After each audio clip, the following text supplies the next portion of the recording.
Start.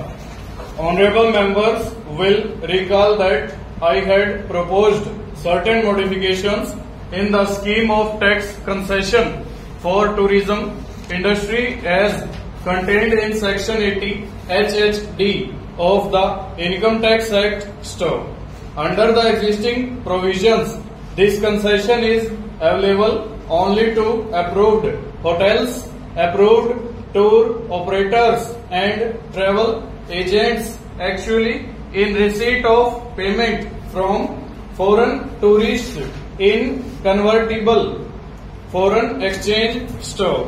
The modification proposed in the bill was intended to secure that this tax concession would also be available where payments for providing services to the foreign tourists are received in Indian currency from another hotel, tour operators, etc. out of the funds obtained by conversion of foreign exchange received from the foreign tourist stock. In the various representations received by me, it has been pointed out that under the proposal in the bill, the tour operators would stand to lose stock. Recognizing the contribution made by the tour operators in attracting foreign tourists to this country, I wish to make it clear that extending the tax concession to hotels and travel agents will not be at the cost of our tour operators' stock. With this end in view, I propose to move an amendment to the bill to secure that the receipts in foreign exchange eligible for computing the concession do not get reduced by the payments made to another hotel, tour operator, etc. for providing service to foreign tourists. Stanza.